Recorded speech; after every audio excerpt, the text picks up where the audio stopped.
Hi everyone. Would you like to help me replace some shocks and springs on my 1994 Chevy Caprice? These shocks and springs should work on any of the sedan models from 1994 through 1996. They may even work on the earlier models, 91 through 93. Not sure if they'll go back to the boxy Caprices, but they might. These would also fit the Impala SS, even though they're probably not the spec for those cars. These would also fit other B and D bodies as well, such as the Roadmaster and perhaps the Fleetwood. Here's the springs that I'm going with. Made in the USA. And here's the Bilstein shocks I'm going with.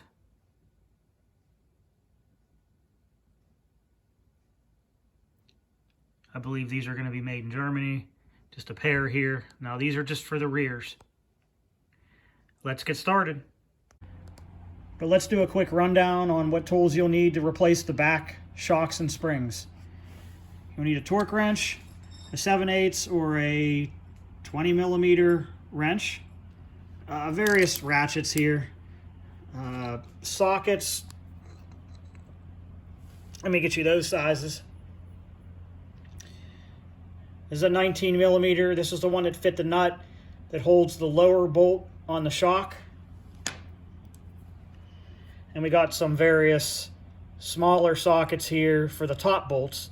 If your car has had their shocks replaced before, then it's either going to be a 13mm like that one, could be a 1/2 inch, which are basically the same size. I think I just used them interchangeably.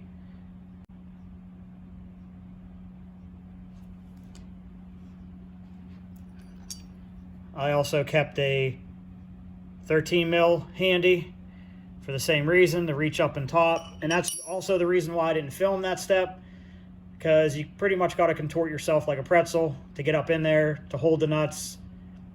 I even had a helper, and there was just no way to film it. It's just too tight of a space to try to get a camera up there and loosen up those bolts. So it's not rocket science. Just take out the 2 bolts. The hardest part is just getting them out. And I'm not going to say it's going to be easy. There should be a 10mm here also, because my bolt was a 10mm and the nut was a 13mm. But of course I've lost the 10mm. That's just what happened to them. I'm just kidding. There's my 10. So you'll need that one for the bolt.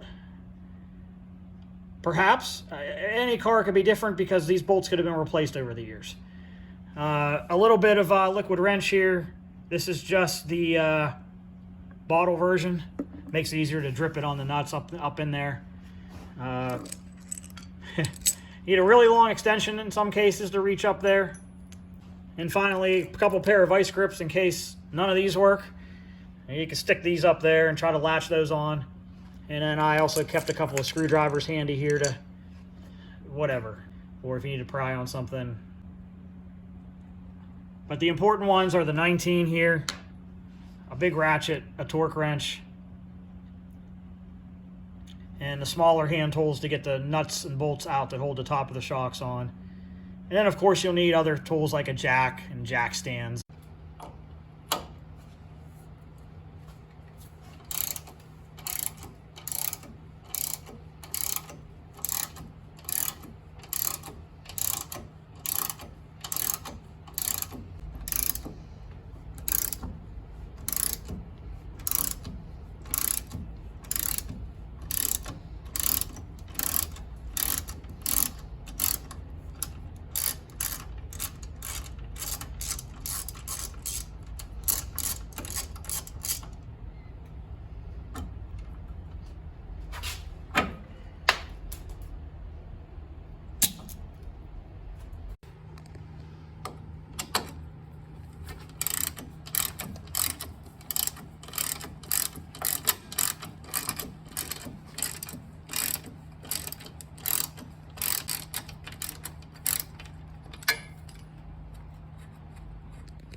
All right, since you can't easily fit a spray can up on the bolts, I recommend using this because we got to drip some of this on the threads up top.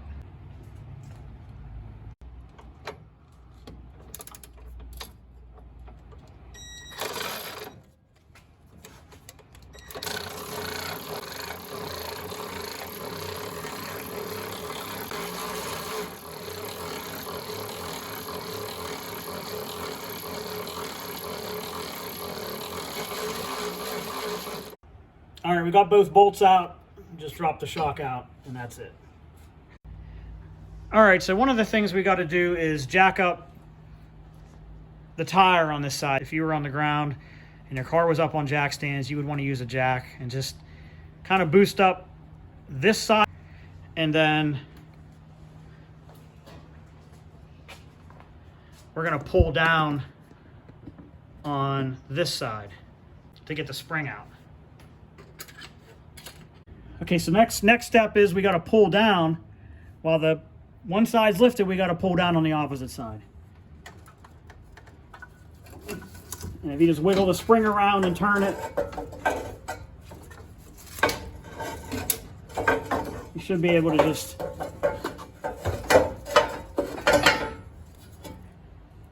there it is. It was pretty fortunate that the springs I just removed still had their tags on them. So for all of you Caprice 9C1 fans, these could be original to the car, 30 years old. They might have survived on this car.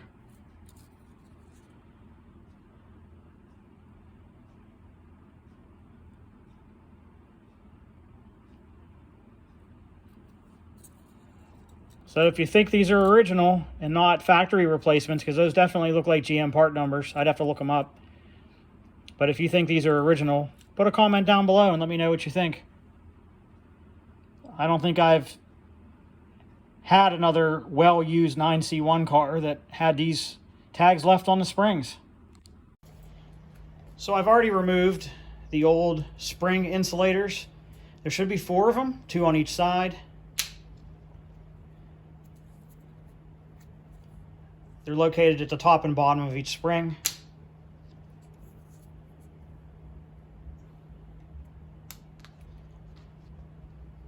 As you can tell, these are toast.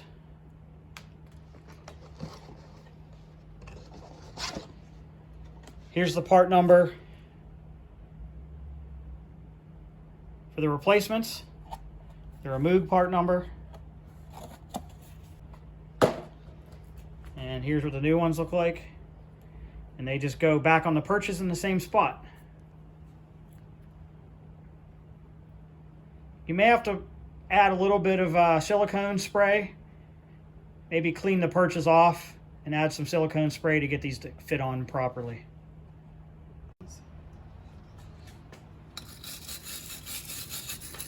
Don't breathe this.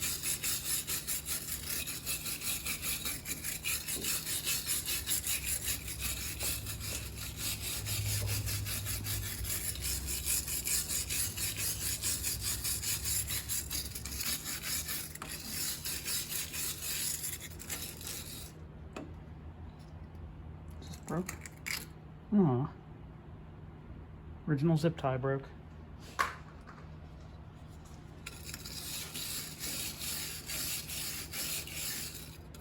There's actually a significant amount of rust in there.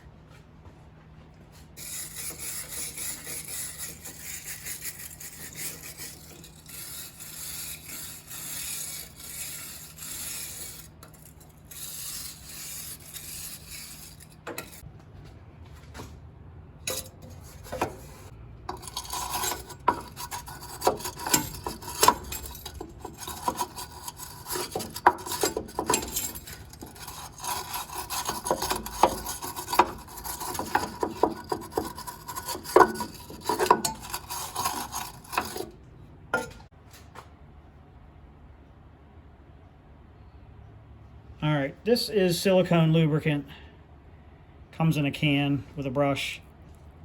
I'm just going to put some on here just to make it easier to get these insulators over the perches.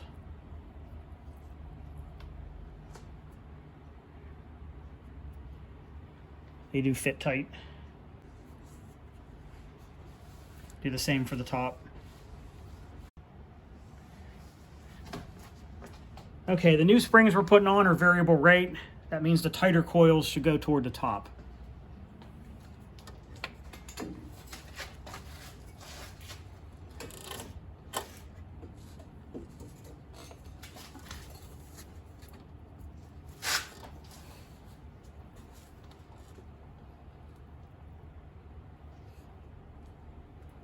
Good.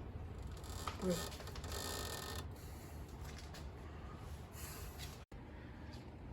All right, for the spring installation, the spring needs to be clocked a certain way. The service manual is very clear here that you're supposed to point the spring leg toward the left side of the vehicle, perpendicular to the center line of chassis. So they also show another picture here, the top part of the leg.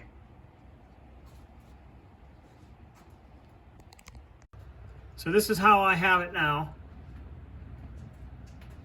We're looking straight up at it. The wheel is exactly to the left. Here's the wheel.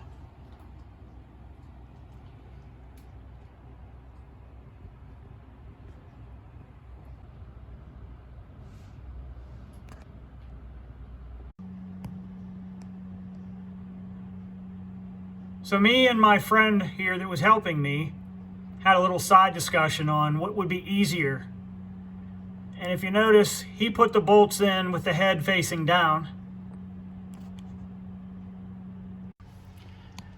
And on the other side, if you notice, I put the bolts in with the heads facing up and the nuts facing down. I'm not sure if there's pros and cons to either way, but I think this way, with the nuts facing down, might be slightly easier to remove later if we're going to do this job again. Another thing I should note here is that I didn't reuse the existing bolts. I replaced them with stainless steel versions because it's hard enough to get this job done with only a little bit of rust. Imagine what happens when there's a whole lot more rust. I think I'm going to be thankful if I ever have to do this job again to remove stainless steel bolts versus standard bolts, usually rusty bolts at that point. Here's the torque specs for all the rear suspension parts. We mainly need to worry about the rear shocks, bolts and screws and nuts and so on. Yeah, not yet. My torque wrench only goes down to 20 foot-pounds. That's the lowest it goes. The service manual calls for 16 to 18 foot-pounds, depending on if you're tightening the nut or the bolt. We're just going to go with 20.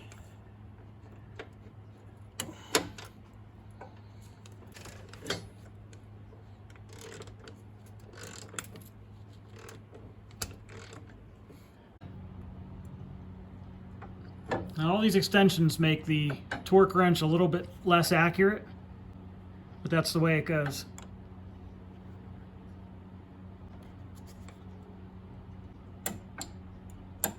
There we go. This does not need to be precise. The shock is fully extended, so you got to jack up the axle a little bit to get the bolt on the shock into the hole in the bracket.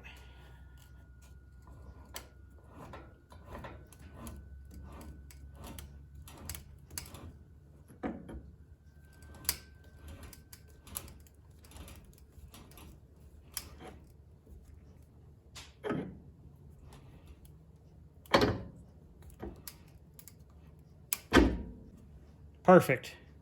Now we're going to switch to the back side and get the nut on. These shocks came with new bolts. Some do, some don't. Another thing I like about the Bilsteins is they come with the new bolts. They're ready to go, but you do have to reuse the nuts and the washer. Okay, this last nut needs to be tightened to 63 foot-pounds. Let's lock that in. Washer first.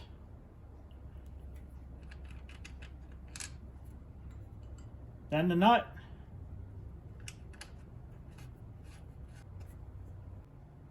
The service manual or the Bilstein shock instructions made it clear that you must hold that bolt to do the final torque. If it spins in the bushing, it can damage the bushing.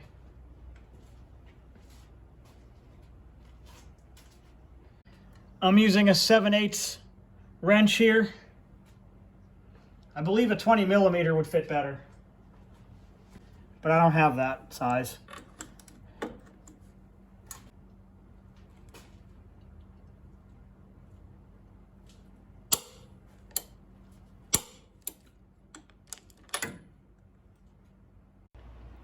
I'm repeating the same process for the other side.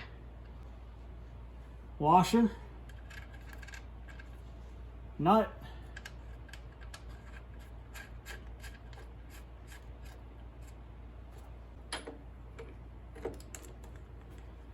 and do the final torque.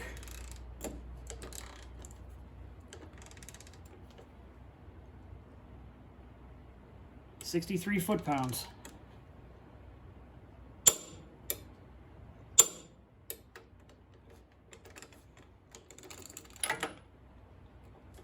And that's all, folks.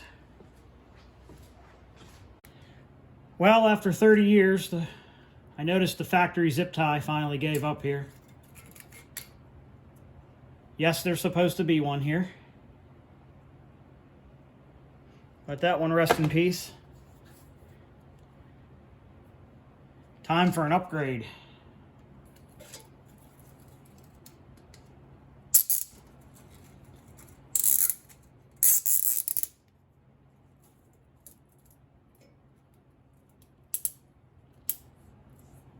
That's what I'm talking about.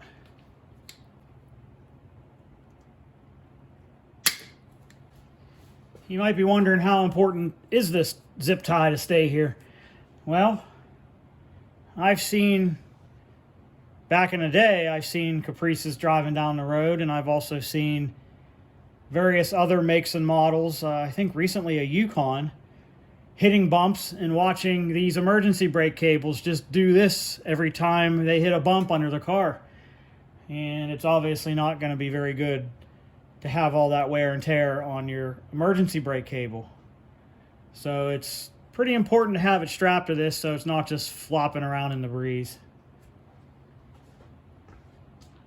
We'll check the other one too, replace it if necessary. There's one on each side.